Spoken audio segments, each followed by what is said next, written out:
Hey, this is hopefully a pretty quick response to Agnostic Man's question. Basically, uh, as far as I understood it, what are the problems with the um, New Testament manuscript tradition? Um, my background in this particular topic is I recently graduated with a double major in Latin and Greek. I did not a huge amount of papyrology, but it was, and they really didn't have a class on it, an undergraduate class on it. But I feel I've had my fair share of experience to at least add this to the conversation. I don't know that much about the manuscript tradition of the Bible itself, well, the New Testament. I do know a good deal about other classical texts that we have, mostly Greek. I was always more interested in the Greek. But basically, everything we have from that time period is a copy of a copy of a copy, whatever. I mean, I don't know what the earliest one we have is, but 3rd, 4th century is about as early as you get. And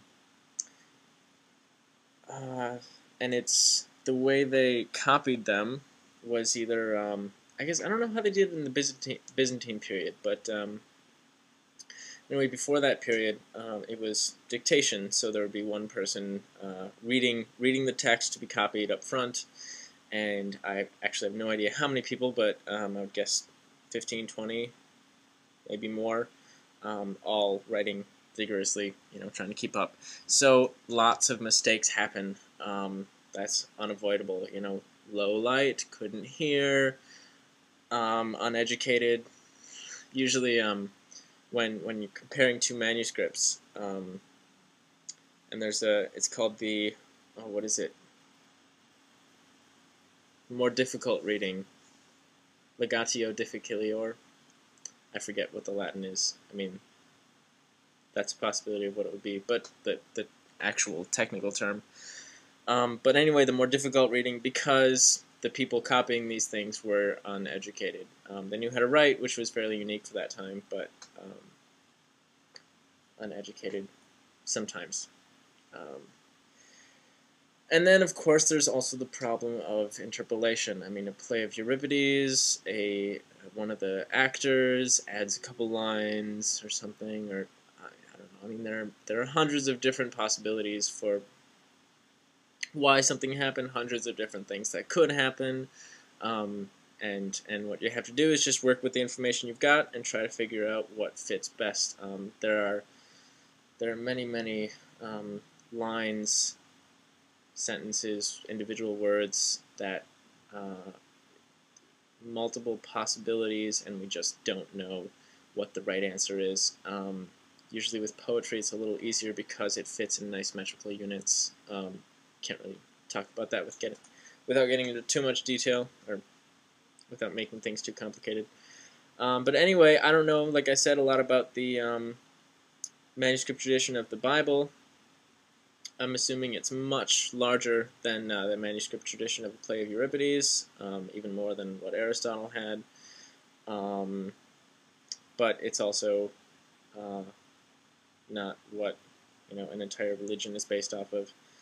So I feel like there was one more thing I had to say. It was some things, some manuscripts we find. We've only got one copy of it, and it was basically because it was saved in Alexandria, in Egypt, Alexandria, because it's so dry. The papyri didn't disintegrate. Oh, and actually, with a lot of the things too, what happened was, papyrus was copied, papyrus, and then around the Byzantine period, codices came about, essentially the equivalent of a book. You just keep on copying and copying and copying, and then I don't know the whole history of printing, but anyway, eventually the printing press, etc., etc., etc., and then modern books. So basically, someone like Aristotle and the Bible, something like that, has a tradition from as early as we have, around the 3rd century. Like I said, I don't know actually when the first one was. The earliest one we have is, but and it just continues all the way right through. And then we have these nice modern books that are falling apart. All right, so that's all I've got. Hope you enjoyed it. Thanks for watching. See you later.